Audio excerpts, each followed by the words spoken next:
परमात्मा था, जब ये संसार है तब कोई एक परब्रह्म परमात्मा है, जब ये संसार नहीं रहेगा तब कोई एक परब्रह्म परमात्मा रहेगा। जैसे दादा एक सोने की ईंट है 500 ग्राम की। अब 500 ग्राम सोने की ईंट को लेकर के, उस बिस्किट को लेकर के आप सुनार के पास गए, उस सुनार से कहा मैं सोने की चीजों को, आभूषणों को बनवाना है। उस सुनार ने सोने को लेकर के आपको कई प्रकार की चीजों को बना दिया। उसी सोने की ईंट को उसने हार को बनाया, कंगन को बनाई, माथे की मेहंदी को बनाई, कमर की करधनियां बनाई, हाथ की बाजूबंद को बनाया।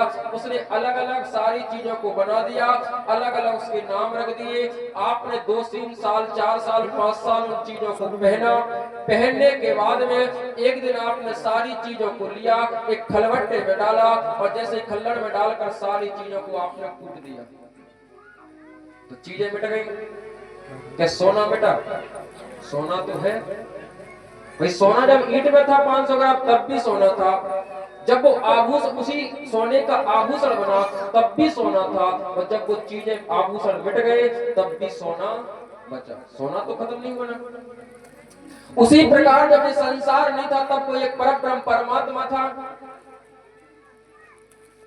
संसार है तब भी एक परब्रह्म परमात्मा है। जब संसार नहीं बचेगा तब भी कोई एक परब्रह्म परमात्मा ही बचेगा। सदगुरु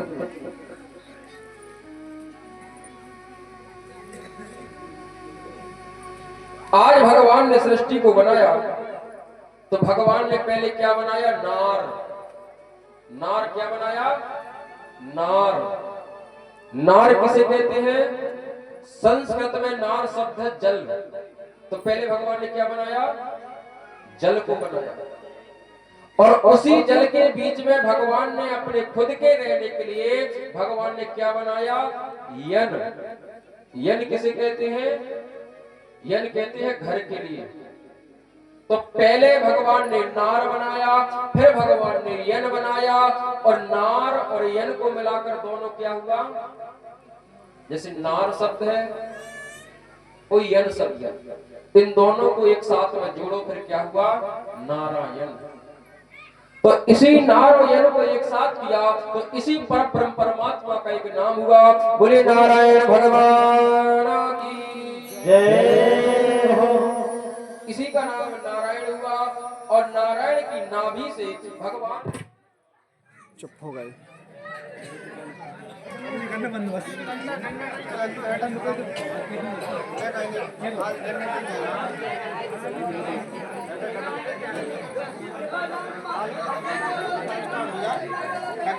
अभी क्या जनरेटर क्या लाइट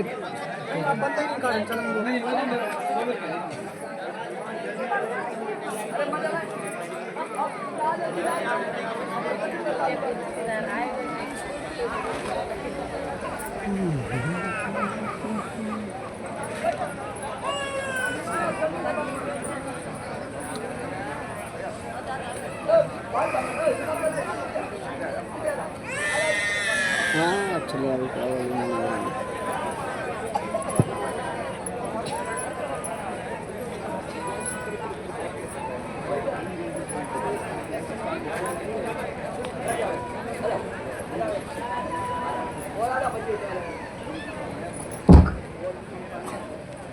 बोले श्री सीताराम जी भगवान की जय हो।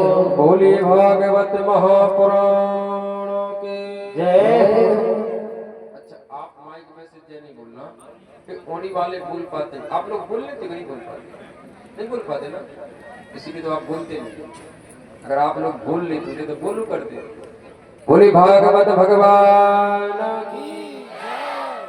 अभी इस मोहल्ले में तो अभी भी लाइट नहीं है। बोले श्री वृंदावन बिहारी लाल की जय। अच्छा दादाजी एक काम करते हैं, पहले बोलेंगे हमारे दादा लोग, एक मतलब दादा लोग के लिए बोलेंगे, और फिर बोलेंगे माता जी। और अब जिसकी आवाज ज्यादा आएगी तो उसी को उचित इनाम दिया जाएगा। तो पहले दादा लोगों का नंबर है।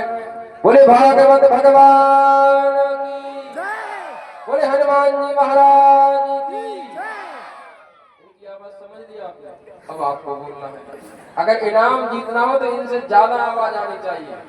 बोले भागवत भगवान की, भागवत महापुराण की। आवाज देखो सबकी एक जैसी आई, इसलिए प्रसाद सबको एक ही जैसा लगा। बोले वृंदावन बिहारी लाल की जय।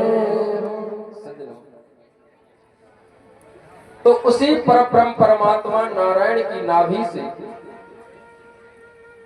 अब आप लोग बड़ी शांति के साथ में उसी परब्रह्म परमात्मा की नाभि से एक कमल नाल उत्पन्न हुई और भगवान नारायण की नाभि से कमल की उत्पत्ति हुई और उसी कमल पुष्प में से एक चतुर्मुखी ब्रह्मा जी उत्पन्न हुए। ब्रह्मा जी के कितने मुख थे? 4। कृपया देखो, आप इधर से हमें सब दिखता है कौन बातें कर रहा है, तो बात नहीं करनी बस, फिर हमारा ही मूड डिस्टर्ब होता है। तो ब्रह्मा जी के कितने मुख है? ब्रह्मा जी के मुख है 4। और हर प्राणी को, हर मानव का चतुर्मुखी होना चाहिए। वो 4 मुख कौन से भैया? पहला मुख कौन सा है राजेश जी? धर्म, दूसरा अर्थ, तीसरा काम, चौथा मोक्ष। अगर आपने मानव जीवन लिया है तो सर्वप्रथम मानव जीवन का कर्तव्य बनता है, आपका पहला मुख कैसा होना चाहिए? धर्म करना चाहिए। क्या करना चाहिए? धर्म। और अर्थ के 2 शब्द होते हैं। अर्थ का शब्द एक तो ये होता है कि अर्थ माने पैसा।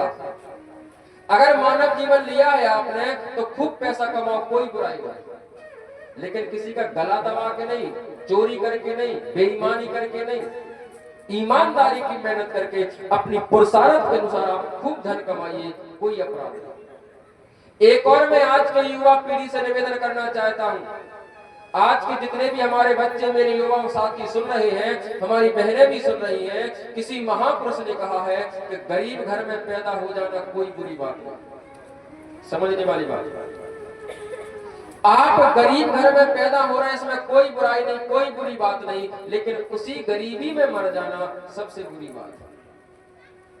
भाई आप गरीब घर में जन्मे, कोई बुराई की बात नहीं, लेकिन आप इतने पुरुषार्थी बनो, आप इतने मेहनती बनो, आपके जीवन में ऐसा लक्ष्य होना चाहिए कि मैं जीवन में कुछ करके जाऊं।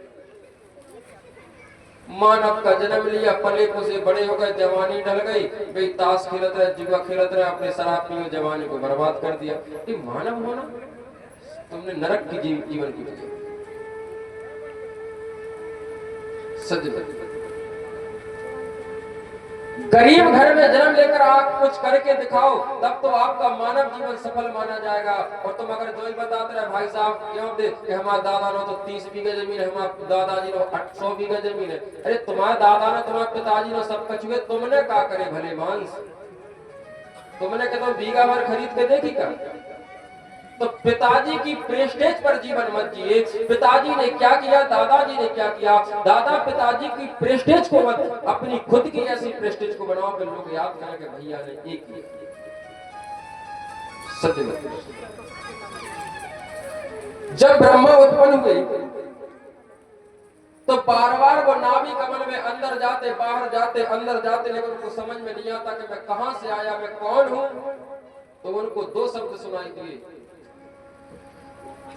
जैसे 2 शब्द सुनाई दिए कि इस पर से सुयत सोड़क में कम विषम निष्किंचनान प्रयदाधन वेदो। एक 16वां और एक 21वां। कौन कौन सा? 16वां जो वर्णमाला, जैसे छोटा बड़ा का खा, तो जो वर्णमाला के अक्षर हैं उसमें से पहला अक्षर कौन सा सुनाई दिया? 16वां। कौन सा? 16वां। और दूसरा अक्षर कौन सा सुनाई दिया? 21वां। तो 16वां अक्षर कौन सा है भैया? 16वां अक्षर है ता। और 21वां अक्षर कौन सा है नरेंद्र? पा। 16वां कौन सा है? ता। और 21वां कौन सा है? पा।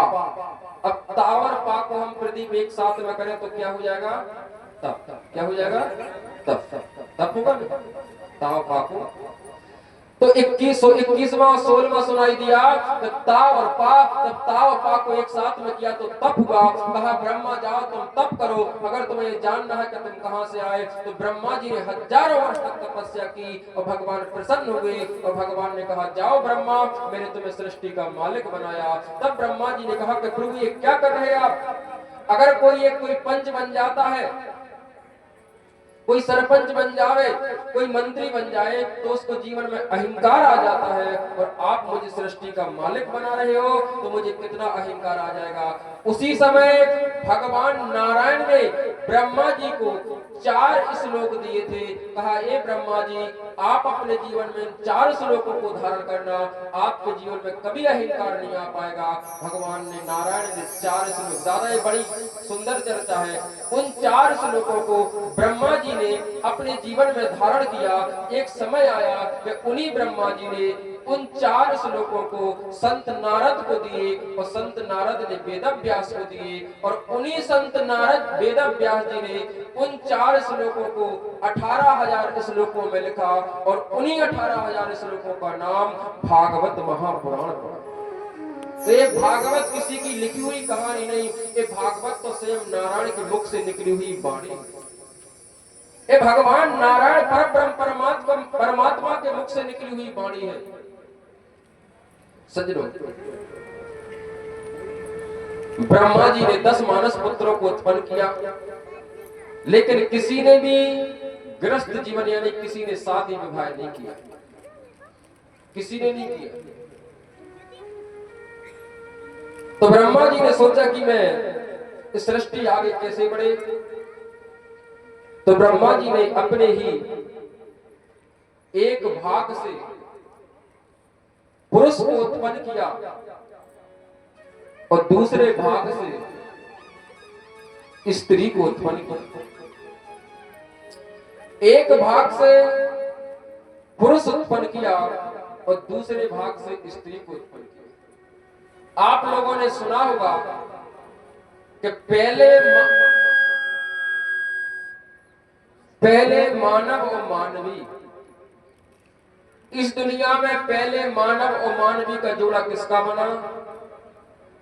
श्री ब्रह्मा जी ने अपने ही भाग से पुरुष को उत्पन्न किया, अपने ही भाग से स्त्री को उत्पन्न किया। तो पुरुष का नाम क्या हुआ? स्वयंभू मनु। क्या नाम हुआ? स्वयंभू मनु। और उस स्त्री का नाम क्या हुआ? सतरूपा। सबसे पहले संसार में स्त्री और पुरुष का जोड़ा बना, तो वो कौन हुए? स्वयंभू और सतरूपा। मानस में बाबा पूज्यपाद गोस्वामी तुलसीदास जी महाराज ने लिखा है, स्वयंभू मनु और सतरूपा, स्वयंभू मनु और सतरूपा, जिनसे भई न सृष्टि अनूपा, जिनसे भई न सृष्टि अनूपा, स्वयंभू मनु और सतरूपा, स्वयंभू मनु और सतरूपा, जिनसे भई न सृष्टि अनूपा। श्री राम जय राम जय जय राम। स्वयंभू मनु और सतरूपा, जिनते भई नर सृष्टि अनूपा। इन्हीं स्वयंभू और सतरूपा से स्त्री पुरुष का जोड़ा बना, और इन्हीं स्वयंभू और सतरूपा जी से मैथुन सृष्टि, यानी कि इन्हीं स्वयंभू और सतरूपा जी से स्त्री पुरुष का संबंध हुआ, और इन्हीं स्वयंभू और सतरूपा से मैथुन सृष्टि आगे बढ़ी। इन्हीं महाराज स्वयंभू और सतरूपा जी की 5 संतानें हुई। तीन पुत्री और दो पुत्र। तीन पुत्री कौन? देवहूति, आकृति और प्रसूति। और पुत्र कौन हुए? प्रियव्रत और उत्तानपाद। सज्जनों, माता देवहूति जी का विवाह श्री कर्दम ऋषि जी के साथ में हुआ और उन्हीं कर्दम ऋषि के यहाँ 9 कन्याएं हुई। और संसार में ऐसी जगत विख्यात कन्या हुई जैसे माता अरुंधति, सती, अनसुईया जैसी संसार में कौन नहीं जानता। उन्हीं माता देवहूति और कर्दम के यहाँ 10वीं संतान लेकर स्वयं भगवान कपिल के रूप में आए। बोले श्री कपिल देव जी महाराज की जय। सज्जनों, और जो प्रसूति नाम की कन्या, तो प्रसूति जी का विवाह दक्ष प्रजापति के साथ में हुआ। प्रसूति और दक्ष प्रजापति से 16 कन्याओं का जन्म हुआ, जिसमें सबसे बड़ी कन्या का नाम हुआ सती। और जो आकृति नाम की कन्या थी, उन आकृति का विवाह रुचि प्रजापति के साथ में हुआ। उन्हीं रुचि प्रजापति के यहाँ यज्ञ भगवान का प्रादुर्भाव हुआ। सज्जनों,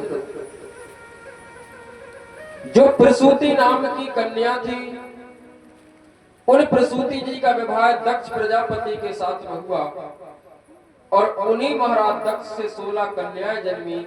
जो बड़ी कन्या थी, उस कन्या का नाम रखा गया सती। उस सती जी का विवाह किसके साथ में हुआ? सती जी का विवाह हुआ भगवान शंकर के साथ। किसके साथ हुआ? भगवान शंकर। जब सती जी का विवाह भगवान शिव जी के साथ में, शंकर के साथ में हुआ, आचार्य श्री सुखदेव स्वामी ने कहा कि राजन, एक बार श्री राधे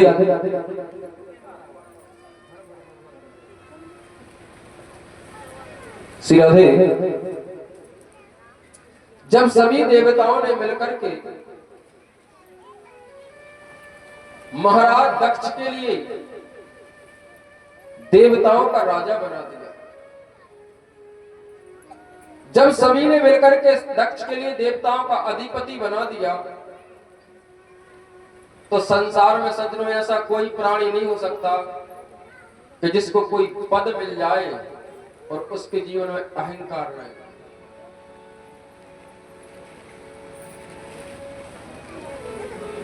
संसार में ऐसा कोई भी प्राणी नहीं हो सकता कि जिसको कोई पद मिले। को जीव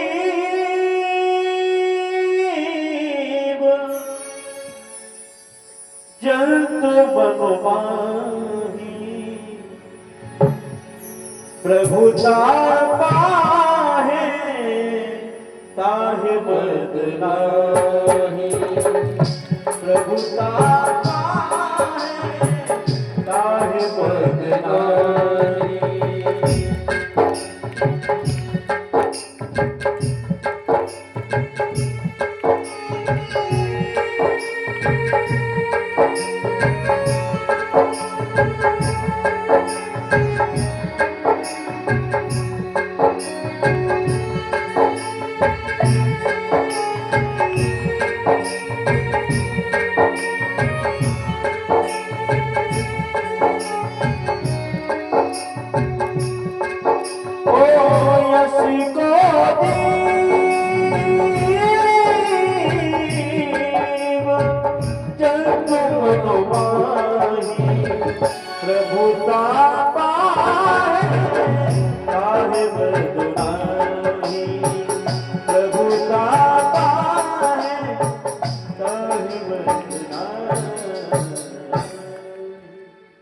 जैसे ही महाराज दक्ष के लिए अधिपति बना दिया तो उनके जीवन में अहंकार आया। एक बार इसी प्रकार देवताओं की सभा लगी थी। उस सभा में सभी लोग विराजमान थे। उसी सभा में ब्रह्मा विष्णु भगवान शिव जी भी विराजमान थे और देवताओं की सभा में देवताओं के अधिपति राजा दक्ष जी पधारे। तो सभी देवताओं ने खड़े होकर स्वागत सम्मान किया, लेकिन भगवान शिव जी खड़े नहीं हुए।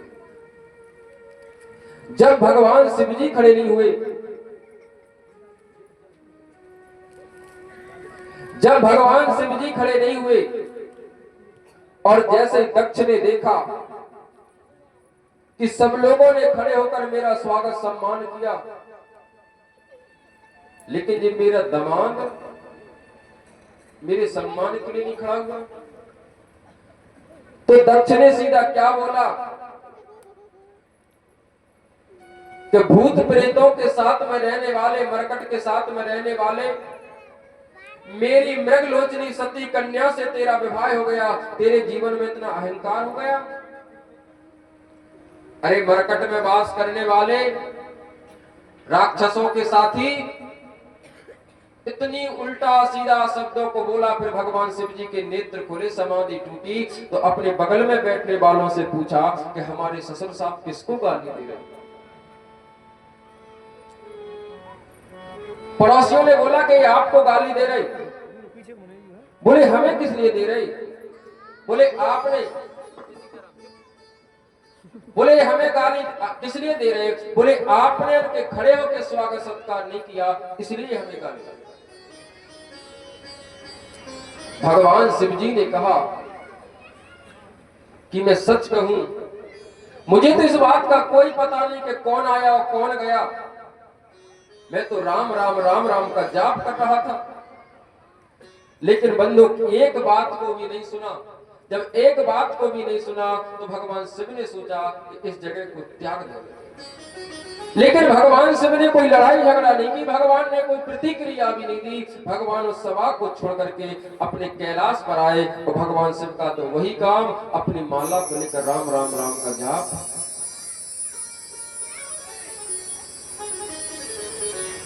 भगवान शिव को हजारों गाली दी, सब कुछ किया, लेकिन फिर भी दक्ष का पेट नहीं भरा। तो दक्ष ने क्या कह दिया कि आज के बाद कोई भी भगवान शिव के लिए कोई अपने यज्ञ में निमंत्रण नहीं देगा और अपने यज्ञ में शंकर को कोई नहीं बुलाएगा। सज्जनों, देवताओं ने विचार किया कि अगर हम यज्ञ करते हैं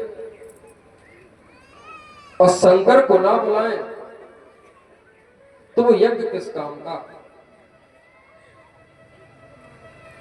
और अगर हम यज्ञ करते हैं भगवान शंकर को बुला लेते हैं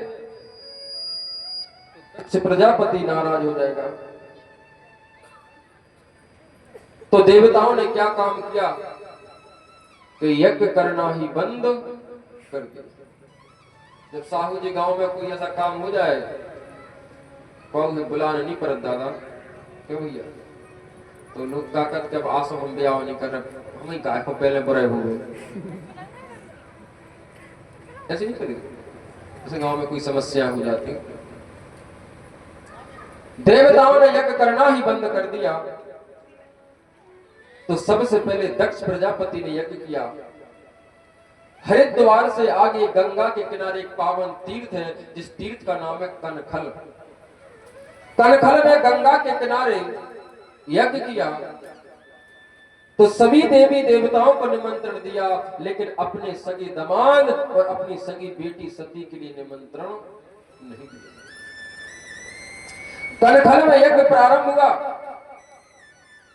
जैसे ही कनखल में यज्ञ प्रारंभ हुआ तो सती जी कैलाश पर बैठी थी और विमान निकले। सज धज के देव देवता देवांगना जब सज धज के निकली तो एक विमान निकले, दो विमान निकले। और सती जी ने देखा कि सती बिलोकत व्योम विमाना, चले जात सुंदर विधि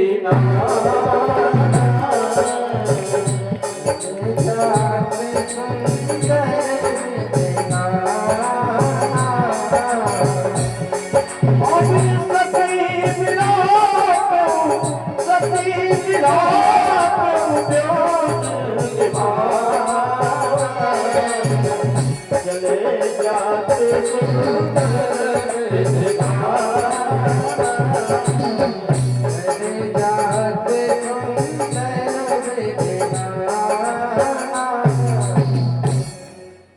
सती बिलोकत व्योम विमाना, चले जात सुंदर विदनाना।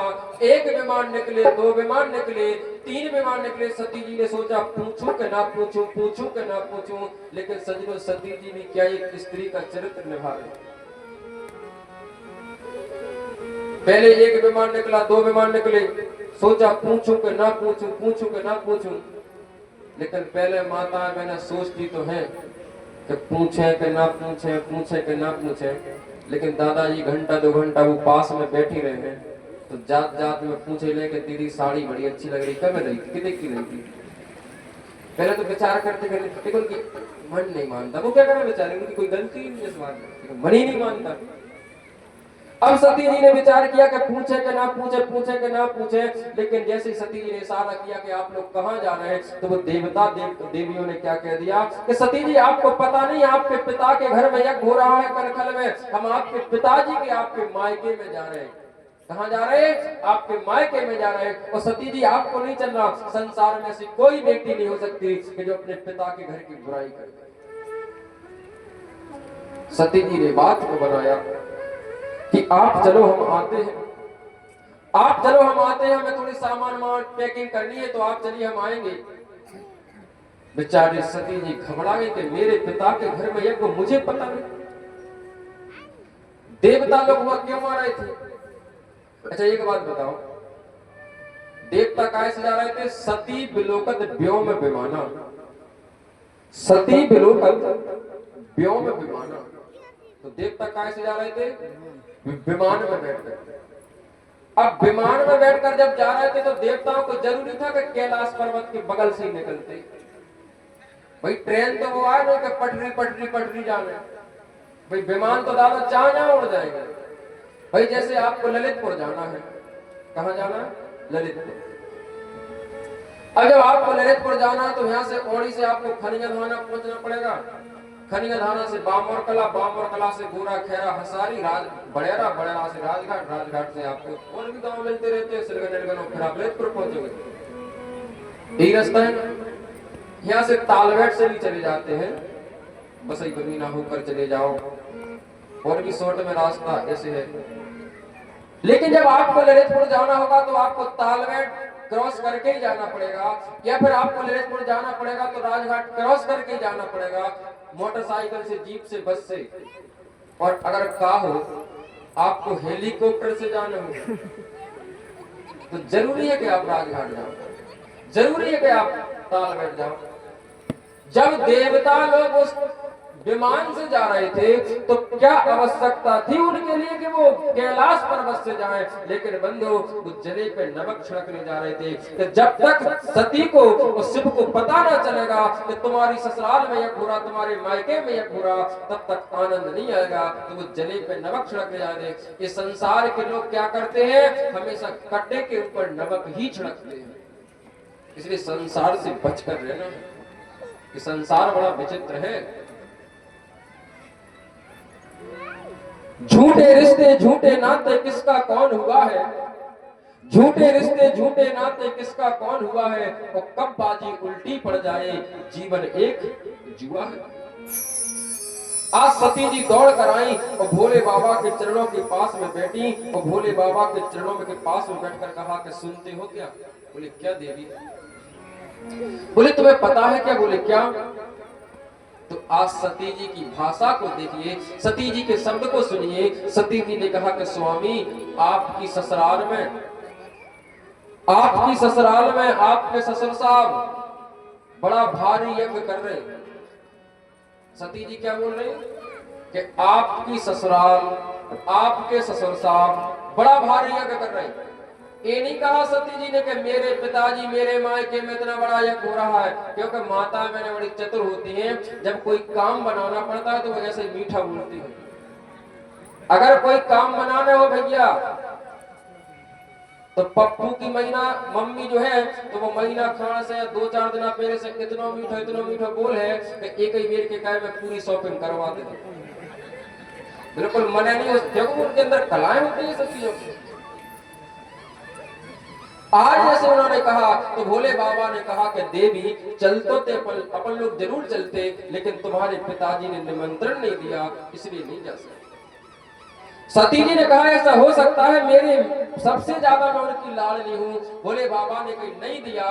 सती जी ने कहा देखो ऐसा है कि कोई नाई कोई खवास कक्का तो या नहीं ओड़ी हुआ कक्का न्यो तो देवी, लेकिन अपना जो कैलाश है ना वो बहुत ऊपर है, तो किसी भूत प्रेत के हाथ में निमंत्रण दे दिया होगा। अब भूत प्रेत क्या जाने, तो उसने चबा चबू पे फेंक दिया होगा। निमंत्रण तो मेरे पिताजी ने जरूर दिया होगा। लेकिन सज्जनों, भगवान शंकर ने कहा कि देवी बात ऐसी नहीं ऐसी है। आज भगवान शिव ने सारी बात बताई कि एक बार तुम्हारे पिताजी ने निरपराध मेरे से बुराई मान ली, उन्होंने लड़ाई की, लेकिन देवी मैंने कोई जवाब नहीं दिया। लेकिन जितने हमारे भैया लोग सुन रहे इस बात को जरा विचार करना, दक्ष प्रजापति ने हजारों लाखों गाली दी, लड़ाई हुई, लेकिन भगवान शिव जी ने कभी ये नहीं बताया कि तुम्हारे पिताजी ने मुझे लाखों गाली दी। आज के भैया लोग अगर ससुराल में जावे और सारा दिन एक टाइम टेबल से पाँव न छू पावे, कोई टीका न लगा पावे, थोड़ी पानी लेट मिले तो घरे आके काका श्रीमती जी से कि तो बाप के देखो तो काऊ ने पानी की तो पूछी नहीं है। लेकिन भगवान शिव को लाखों गाली दी, लेकिन भगवान शिव ने कभी अपनी पत्नी से नहीं कहा कि तुम्हारे पिताजी ने। सत्य इस शिव से सीख लीजिए। आज भगवान शिव जी अपनी पत्नी को बहुत समझाया और कहा कि देवी कि आओ नहीं आदर नहीं, नैनन नहीं सने, तुलसी तहां जाइए, जय कंचन बरसे में। नहीं हंसे नहीं, नैनन नहीं सने, तुलसी तहां जाइए, जय कंचन बरसे में।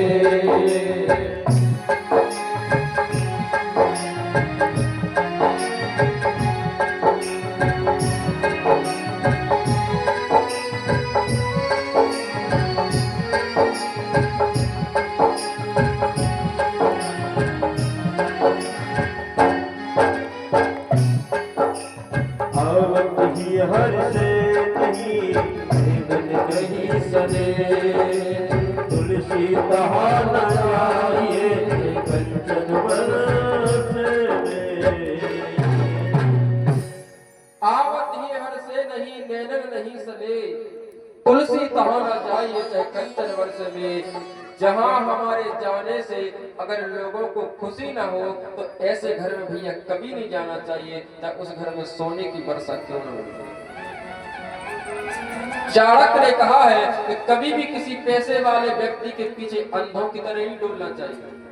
आज के युवाओं से मेरी प्रार्थना है कि आप अपने चरित्र पर इतना ख्याल रखिए कि किसी के चरणों में न गिरना पड़े। और बंधु में एक और आपको ऐसी कड़वी सच बात बता रहा हूँ, और बंधु किसी को अच्छा लगा बुरा लगा उससे मैं कभी परवाह नहीं करता। अपन तो सीधा खेल फरक का बाद अपन फुटियाने वाली पंडिताई भी नहीं करते भाई। हम सोचते कि राम कुमार की हम कथा करके नहीं आते तो कर राम कुमार दूसरे महाराज नहीं मिलते का। हम जैसे हजारों महाराज घूम रहे हैं, कोई महाराज में कमी है क्या?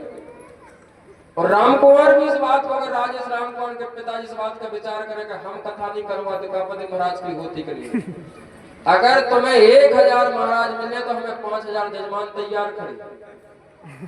इसलिए सज्जनों हम उस बात की भी परवाह नहीं करते।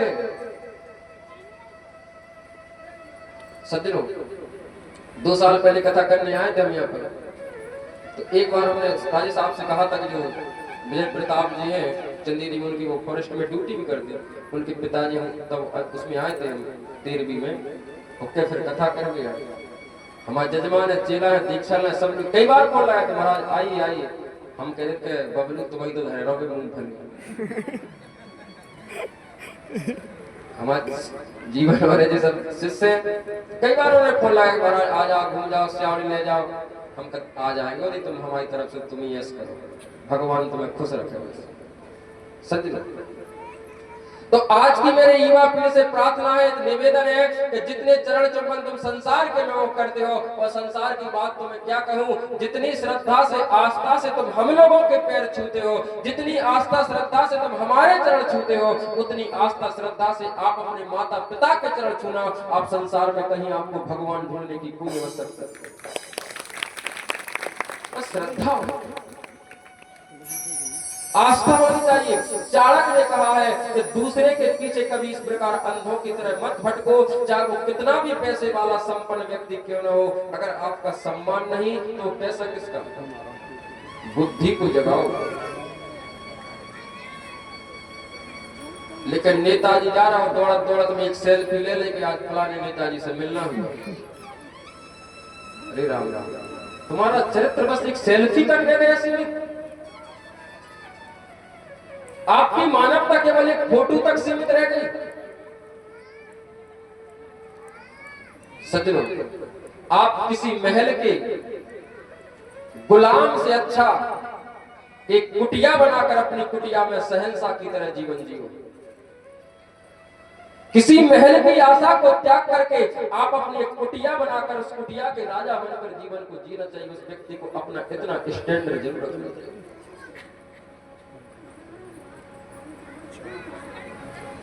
आज जैसे ही सती जी को बहुत समझाए, लेकिन सती जी ने भगवान शिव से प्रार्थना की कि भोले बाबा के कहे सती जी भोलेनाथ से बात सुनो भरतार हो। और मेरे बाबुल ने ये गिर जायो देख चलो ससुराल हो। मेरे बाबुल ने ये गिर जायो देख चलो ससुराल हो।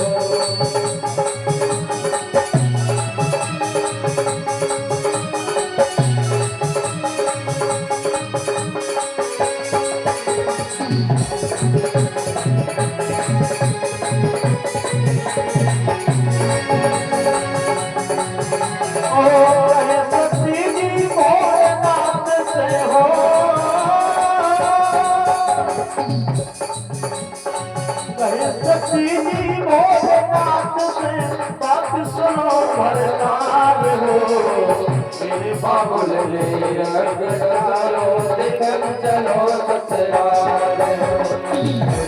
मेरे बाबुल ने चलो देखन चलो ससुराल हो। मेरे बाबुल ने चलो देखन चलो ससुराल हो।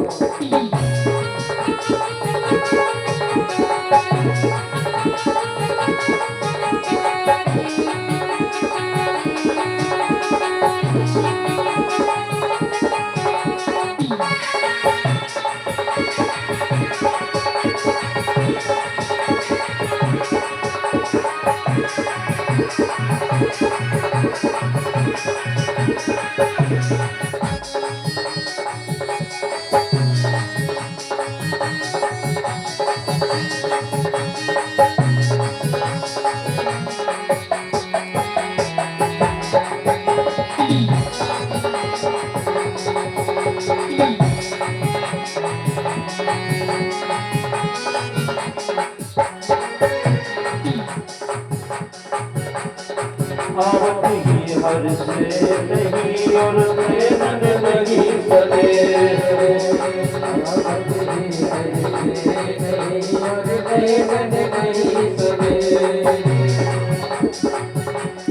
बिना बुलाए जो तुमसे हो ये ना कल्याण हो। बिना बुलाए जो तुमसे हो ये ना कल्याण हो।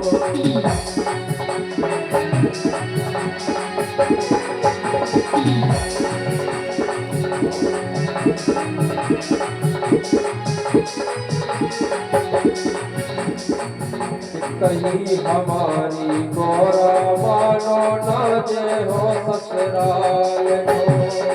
कहीं हमारी तोरा मानो नारे हो ससुराल और कहे सती जी भोलेनाथ से हो और कहे सती जी भोलेनाथ से बात सुनो भगवान हो कृपा बोलने रचाओ से चलो ससुराल हो कृपा बोलने रचाओ से चलो ससुराल हो कृपा बोलने रचाओ से चलो ससुराल हो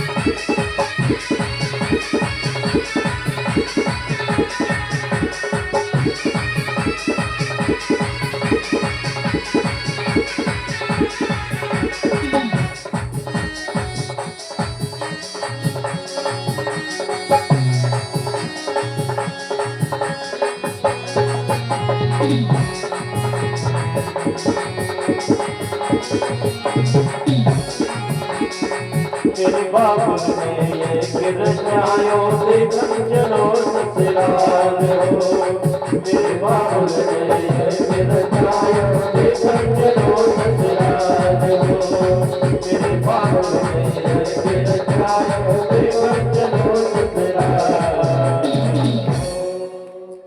माता सती जी ने प्रार्थना की, लेकिन भोले बाबा ने कहा देवी मैं तो नहीं जा सकता। लेकिन सती जी के दिमाग में एक बात आई कि मेरे पिता के घर में एक हो रहा हूं, मैं ना जाऊं। तो सती जी ने बार बार प्रार्थना की, भोले बाबा ने मना किया। तो एक बार सती ने क्या कहा, एक बार सती ने भोले बाबा से कहा कि स्वामी अगर आप नहीं जा रहे हो तो कोई बात नहीं, मुझे जाने की आज्ञा, मुझे जाने की अनुमति दे। भोले बाबा ने कहा कि देवी ना तो मैं आपको जाने की अनुमति दे सकता और ना ही मैं आपको जाने से रोक सकता, जो आपको अच्छा लगे सो करिए। अब बेचारी सती जी धर्म संकट में पड़ गई, बार बार अंदर बार बार बाहर के जाऊं कि ना जाऊं, जाऊं कि ना जाऊं, क्या करूं। लेकिन सती एक नारी का चरित्र निभा रही, तो सती के दिमाग में इस बात को आया कि अगर मैं अपने पिता के घर में नहीं जाऊंगी तो संसार के लोग क्या कहेंगे। तो सती जी ने सोचा कि अब जो होगा सो देखा जाएगा। सती जी ने अपने पिता के कनखल के रास्ते को पकड़ा। भगवान शिव जी समझ गए कि अब सती जी दोबारा लौट कर आने वाली नहीं है। तो जब सती चली गई तो बाबा विश्वनाथ ने, भोले बाबा ने नंदी को बुलाया और नंदी से कहा कि नंदी जाओ तुम सती को छोड़ कर आओ। सती जी के जितना सामान था, खेल खिलौने, चिड़िया मैना, सब कुछ भोले बाबा ने ली और नंदी के ऊपर रख दी कि जाओ नंदी छोड़ कर आओ। वो क्यों रख दी कि भोले बाबा समझ गए कि अब सती जी लौट कर आने वाली नहीं। जब सती जी लौट कर नहीं आएंगी तो इनके सामान मुझे दिखेगा और सती की बार बार याद आएगी, इसलिए सारा सामान। उधर यज्ञ चल ही रहा था, लेकिन सती की मां प्रसूति ने कहा था कि देखो वैसे तो सती नहीं आएगी, और भी सती की 15 बहनें थी। बोले अगर सती आ जाए तो कोई हंसी मजाक मत करना। सती जी के निमंत्रण नहीं दिया। तो बहनों ने जब कहा ठीक है, लेकिन सती जी जब पहुंची, संसार में जिस काम के लिए मना किया जाए ना तो वो काम लोग जरूर करते कि नहीं करते। एक डब्बा लो भैया प्रदीप, खाली डिब्बा कनस्तर कार्टून, उस कार्टून पे लिखवा के कल वहां रख देना, उस पर लिख देना कि कृपया कोई इसको छुए ना। क्या लिखना है? कृपया, उसमें कचरा भर देना झाड़ के, लेकिन लोग ढूंढ के जरूर देखेंगे कि ऐसा रखे गया। केवल उसमें इतना लिख देना कि कृपया इसको कोई छुए ना, और उसमें नरेंद्र कचरा भर देना, तो लोग जरूर ढूंढ के देखेंगे कि इसमें रखा क्या है। मतलब जिस काम के लिए रोका जाए, मना किया जाए, तो लोग उसको उसके लिए अवश्य करते हैं। आज जैसे ही महारानी सती जी वहां पहुंची तो सती की बहनों ने कहा कि दीदी दीदी आप आ गई, ये बड़ा अच्छा हुआ दीदी आप आ गई, हमें पता था कि आपको निमंत्रण नहीं दिया। तो बात कौन सी आई, निमंत्रण वाली आई। धीरे धीरे सती जी को थोड़ा बुरा तो लगा, लेकिन सती जी ने सोचा कि चलो छोटी बहन है कोई बात नहीं। थोड़े और आगे बढ़ी तो एक बहन बोली दीदी दीदी आप आ गई, जीजा जी ने कुछ घर मकान बनवा ले कि नहीं कि कोई शमशान घाट में व्रत। अब सती जी को थोड़ा बुरा लगा। एक और बहन बोली कि दीदी दीदी दीदा वो जैसे आप दीदी जीजा जी ने कुछ गाड़ी घोड़ा ले ला कि नहीं कि कोई दूल्हा ना दिया है जी के हम दस्ते ही बंद नहीं होते। अब तो और सती जी को बड़ा बुरा लगा। और आगे चली तो दीदी दीदी जीजा जी ने कुछ गांजा मांजो पीवो कम करे करे कि और ज्यादा बुरे लगे। अब बेचारी सती जी को बस फिर भी सती जी ने सोचा कि क्या करना, मैंने हम तो यज्ञ भगवान के दर्शन करने आए। सज्जनों आज जरा विचार करिए, एक पिता ने निमंत्रण नहीं दिया, बहनें हंसी मजाक इठला ठिठला कर मिल रही है। इस संसार का कुछ चरित्र नजर आया। एक जरा सी बात क्या हो गई, समझना कितना सुंदर किसी शायर ने लिखा है कि एक जरा सी बात क्या हो गई, बरसों के ईराने गए। ईराने का मतलब दोस्ताने। एक जरा सी बात क्या हो गई, बरसों के ईराने गए, चलो कुछ तो अच्छा हुआ कि कुछ लोग पहचाने भी गए। कभी कभी दुख भी अच्छा होता है, देश के अपने और पराये लोगों की पहचान हो जाती है। एक जरा सी बात क्या हो गई, बरसों के ईराने गए, चलो कुछ तो अच्छा हुआ कि कुछ लोग पहचाने भी। सती जी की मां प्रसूति सामने खड़ी थी, लेकिन किसी मां ऐसी नहीं हो सकती अपनी बेटी से ना मिले। मां की ममता अलग ही होती है। मां की आंख में आंसू आ रहे हैं। मां सोच रही कि मैं अपनी पुत्री सती को अपने गले से लगा लूं, मैं अपनी सती के माथे को चूम लूं, लेकिन सामने दक्ष प्रजापति खड़े हैं तो माता प्रसूति की भी हिम्मत नहीं हो रही। लेकिन फिर भी माता सती किस प्रकार करती है कि सादर भलायो ओ सादर भलायो मेरी एक माता, भगिनी मेरी बहुत मुस्कान, भगिनी मेरी बहुत मुस्कान।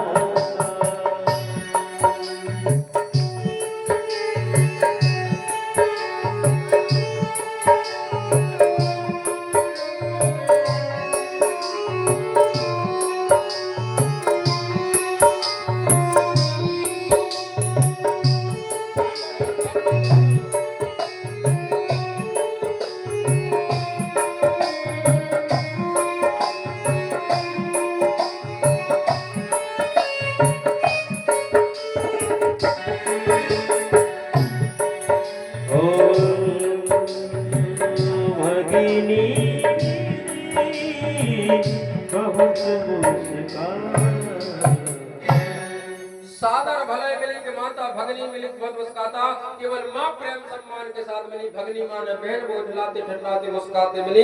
लेकिन सती जी ने विचार किया कि हमें बहनों से क्या लेना देना है। सती जी ने सोचा कि हम तो यज्ञ भगवान के दर्शन करने आए, तो यज्ञ भगवान के दर्शन करने चले जाए। जैसे ही वो यज्ञशाला के पास में पहुंची और सती जी ने क्या देखा, ओ सती जाए देखो तब जागा, कतहु न दीख शंभु कर भागा, कतहु न दीख शंभु कर भागा।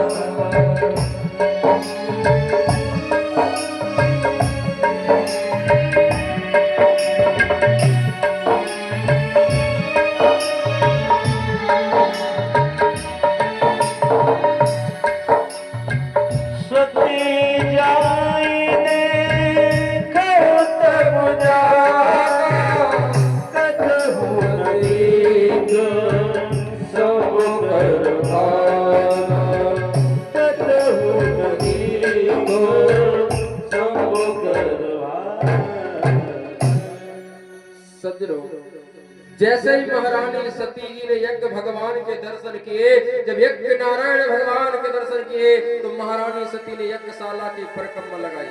क्या किया? यज्ञशाला की परिक्रमा लगाई तो सती जाए देखो तब जागा, और कतौ न दीक शंभु कर भागा। सती जी ने यज्ञशाला की परिक्रमा की तो सभी देवी देवताओं का भाग रखा था, लेकिन उस यज्ञशाला में कहीं भगवान शिव का भाग नहीं रखा गया। जैसे कि ये आप लोगों ने कहा महाराज सारोटे बना लो नमक, तो एक एक चावल में एक एक कुंज में भगवान का आवाहन किया जाता है, लेकिन उस यज्ञ भगवान के अंदर यज्ञशाला के अंदर सभी देवी देवताओं के स्थान से भाग रखा था, लेकिन भगवान शिव का भाग नहीं रखा था। अब सती जी ने जैसे देखा कि मेरे पति का इतना बड़ा अपमान, तब महारानी सती ने कहा कि पिताजी से, पिता ने कहा, आज महारानी सती ने अपने पिताजी से क्या कहा कि शंकर जगत बंद जगदीशा सुर नर मुनि नावस सब सीसा। अरे मंदमती, क्या कहा? मंदमती, मंदमती माने मूर्ख। अरे मंदमती अज्ञानी अभिमानी दक्ष, जिस तू मेरे पति के लिए अपना दमान समझकर बैठा है, वो मेरे पति संसार के स्वामी, संसार के मालिक हैं, जिनके सामने सब सुर नर मुनि देवता शीश झुकाते हैं। ऐसे पति का तूने अपमान किया। आज एक बेटी अपने बाप से कह रही कि तू बहुत अभिमानी हो गया। सती जी ने इतना सब कुछ कहा, लेकिन सती जी ने विचार किया कि अगर मैं लौट कर दोबारा कैलाश पर्वत पर जाऊंगी और दुनिया के लोग कहेंगे कि अभिमानी, मैं किसकी पुत्री हूं, मैं अपने मुंह से बोल रही कि तू बड़ा अभिमानी है, और संसार के लोग मुझे देखकर क्या कहेंगे कि अभिमानी दक्ष की पुत्री, अभिमानी दक्ष की बेटी है। तो महारानी सती को इतना क्रोध आया, इतना क्रोध आया, इतना क्रोध आया कि महारानी सती के शरीर में से अपने आप ज्वाला निकलने लगी। महारानी सती को इतना क्रोध आया, इतना क्रोध आया कि महारानी सती ने अपने आप को लेकर के जो यज्ञ कुंड बना था, उसी यज्ञ कुंड में महारानी सती जी कूद गई और कूद कर अपने प्राणों को त्याग। जब महारानी सती ने अपने प्राण त्यागे, त्रिलोकी में हाहाकार मच गया। शंकर जी ने कितना समझाया था कि सती आप मत जाओ, सती आप मत जाओ, लेकिन हमारी माताओं बहनों को इस बात से क्या शिक्षा लेना चाहिए कि जो पत्नी अपने पति की बात नहीं मानेगी, उसका फिर कल्याण हो ही नहीं सकता। भगवान शिव ने कितना समझाया था कि बिना बुलाए कभी नहीं जाना चाहिए। एक हमारे सभी निवेदन आपसे, कथा भागवत की बात अलग है, कथा भागवत में बिना बुलाए व्यक्ति को चले जाना चाहिए, लेकिन हर जगह बिना बुलाए नहीं जा सकता। दगा किसी का सगा नहीं, दगा किसी का सगा नहीं, अजमा के देख ले, और बिना बुलाए आदर ना कोई जाके देख ले। बिना बुलाए सती गई, अपमान हुआ भारी, यज्ञ विध्वंस हुआ सती की जान गई है मारी। यज्ञ विध्वंस हो गया, सती की जान भी चली गई। लेकिन जब भगवान शंकर जी को पता चला कि माता सती ने अपने प्राणों को त्याग दिया, तो भगवान शंकर को क्रोध आया और भगवान शंकर ने अपनी जटा को उखाड़ा, और जैसे जटा को उखाड़ करके जमीन पर नीचे पटका, और उसी जटा से क्या जमीन से निकला एक वीरभद्र नाम का गरुत्मन हुआ। और जब भगवान शंकर जी को पता चला कि समाचार जब शंकर पाए, वीरभद्र कर कोप पठाए, वीरभद्र कर कोप पठाए।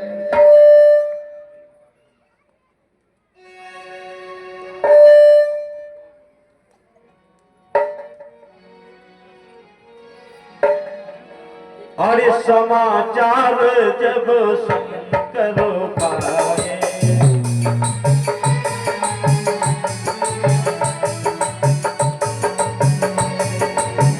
समाचार जब शंकर पाए,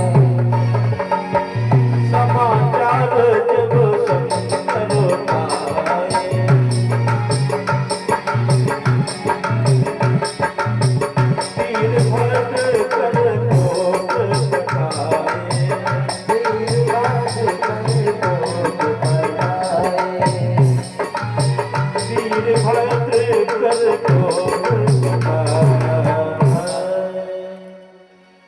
जब भगवान शिव जी ने समाचार पाया, समाचार जब शंकर पाए, वीरभद्र कर कोप पठाए, और जैसे भगवान शिव जी ने अपनी जटा को उखाड़ा, वीरभद्र नाम के गढ़ को उत्पन्न किया।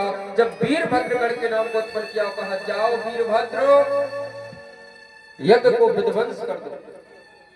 और जैसे वीरभद्र गया, जो आचार्य बैठे थे पंडित स्वाहा स्वाहा करवा रहे थे, किसी के दांतों को तोड़ा, किसी के हाथ को तोड़ा, किसी की दाढ़ी को लूचा, और जो दक्ष प्रजापति प्रधान जजमान बने बैठे थे, उन दक्ष प्रजापति का सिर काट दिया। यज्ञ विध्वंस।